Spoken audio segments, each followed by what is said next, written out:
Wait, does it look like don't stop it! I didn't stop it. Okay, wait. No, seriously. Wait. I don't want to waste my water. No, stop wasting water. You can't run. Does it look like I'm sweating? No. Shit. And then you blow your knees out like that. Why you blow your knees out like that? That's not how you've been. What the fuck? Fast as fuck, boy. Still fast as fuck, boy. So just trying to do a little walking today this morning, but I figured I'd come up here and talk to you guys about the meeting that transpired with Donald Trump, Mary, the CEO of General Motors, and the president of Ford, Andrew Frick. So huge controversial topic going on right now about whether or not we can repair and work on our cars at home. Okay, so I know a lot of people are divided with this conversation. Did you lock my car? Okay. And I think it poses a good argument. Okay, so basically the CEO of General Motors and, the president of Ford went to Donald Trump, and the meeting was conducted at June 4th. And they basically wanted Donald Trump to sign off on the Repair Act. And the Repair Act is basically saying that certain things that are warranted can only be done or fixed at the approved proprietary factories or dealerships. So what does that mean for us? So basically, in a nutshell, they are saying that we as consumers cannot fix our cars, cannot tinker on our cars because it's not safe. That was their main argument there. And a lot of people were upset. Hold on, Jane. I gotta stop for a minute. I can't breathe. I can't breathe. Oh, this is a nice scene. Let me see right here. I just talk for a minute. I can't do it. I don't see how these YouTubers hold the camera and they just, I'm tired. Hold on for a second. I ain't even do shit. I'm tired. Wow. But anyway, get back out of my face. Okay. So, anyway, I'm gonna take a little break here because I was tired. Argument, which I'm gonna play devil's advocate. I do agree. They were saying if we had this accessibility at home, that it could jeopardize safety, cybersecurity, things like that. So I'm kind of torn, because if you look at it from a person who's in the medical field like myself, Jada, hold on, no, let's stop again. I can't think and walk at the same time. I know it's hot. We're gonna be sweating here, but anyway.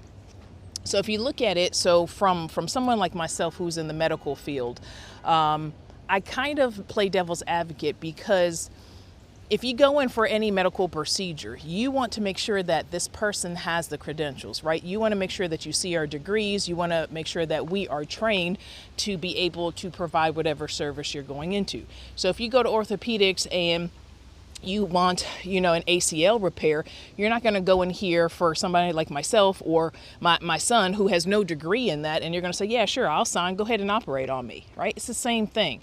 So if we're not trained to be able to tinker with the software, be able to program these things, then I think that should be a factor. I thought I heard somebody. And that's the controversial, that's the topic, right? So some people are saying, if we purchase these vehicles at $50, $60, $70, even $80,000, we should have no stipulations. We should be able to do whatever the hell we want to with these vehicles. And I kind of interject when, I gotta move, it's hot, I'm starting to sweat bad. But think about it, in America, we want to believe that we own things here, but we technically don't. Just for example, take a mortgage, a house. Once you pay off your mortgage, you get a deed, right? So this deed is supposed to tell us that, hey, we did a great job and now we own this property. But in essence, if you think about it, we don't. The reason why I say we don't is because we own property tax. We pay all of these different things on our house. So basically what we subjected ourselves is into a long rental agreement for this house. Now, it's the same thing when you're talking about a car, okay? You pay off a car and basically you get this piece of paper, say the car is yours, but we still owe property tax, all these things. So technically the consumer has to realize the car is never ours, okay? So that's the question too, whether or not we should be allowed to tinker and manipulate these cars.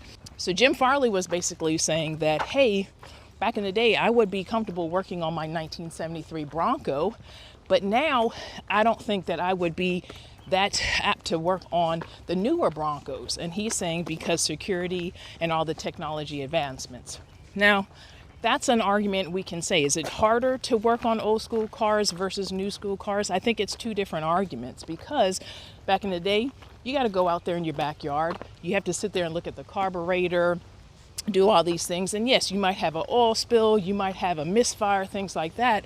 But that was the beauty of actually going out and working on a car. Nowadays, they're saying if you go out here and you try to tinker and you put the wrong code in, you can have issues with safety. It's not safe to drive, cybersecurity. The throttle, I don't accelerate it at all. Like, it's accelerating. I'm going 37, 38. Can you see the speedometer? But I think there has to be some happy median between the two. And what do I mean by that? If you purchase this vehicle, there has to be some kind of option where you can say, okay, consumer, you bought this, but here you're allowed to take this course that will get you into the beginning stages where you can tinker and you'll be allowed to do software upgrade. But I don't know. I don't know if that's safe. Is that the right call? You let me know. But bottom line is, that's the question, whether or not we are allowed to actually tinker and manipulate our cars. So to give you another example, when I purchased my 2023 Hellcat, there was a lot of things that I wanted to do on that vehicle, but I was told that I couldn't because it would void out the warranty. Just as simple as changing out your cold air intake. I was told that some dealerships have the right to void out your warranty, which now it leads me on the other side of the argument. I don't think that's fair, right? Because putting in a cold air intake, I mean, you might get a couple of codes, but is it going to kill you? I don't think so. Maybe I don't know. You know, maybe I was just stupid and I didn't know. The other thing is too, with my 24 Dark Horse, okay, I am really considering putting a stage 2 Roush in it, doing the upgrades needed so that I can really increase this horsepower. Now, in order to do that, since this is a brand new car, I have to get it done by an authorized dealership. So in order to Roush it out, I have to use all Roush products. Again, has to be authorized by a dealership. So in essence, it is creating a type of monopoly for the dealerships. And you have to think about it. The dealerships are becoming ancient, right? So saying that, if you go out here just like I am, really considering buying the new Ram Rumblebee, the SRT, the pickup muscle truck, right? And I feel that I should be able to go online, purchase that sucker, and have that sucker shipped right to my house. But what we're seeing is that it gets shipped to the dealerships, and then what the dealerships do to get their little quote money out of it, they will hike up the prices, right? And that is the problem. So you're paying a lot of money for these vehicles where you can just cut out the middleman to the dealership. So the dealerships are trying to do whatever they can to basically stay alive.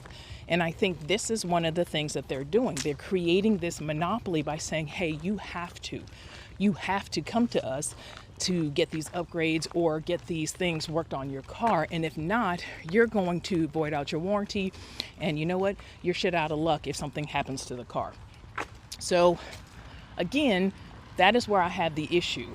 But I think that there has to be certain rules in place to make sure that there's a happy median. But again, let me know your thoughts. Thank you for all the love, the support over the years for my channel. And I just want to take time to say, you know, tag somebody on this video, subscribe, like this content here, because I'm really trying to grow. I'm going to be honest. I mean, being on social media, you want to sit here and you want to make money, right? I have long-term goals. I want to see this channel growing, but I need your support. You guys have done an amazing job in supporting, but I want to continue to grow because ultimately I want to retire. I want to have passive income just like everybody else. And I find that my content is just as good as the next YouTuber up here. But I'm having a problem hitting this algorithm and pushing my content out. I think one of the things too, you're looking at it, this is male based. So being a female's voice in here, I think really I have a place in this industry. But I need your support. I need you to like, share, push this video out, and I will talk to you in another video.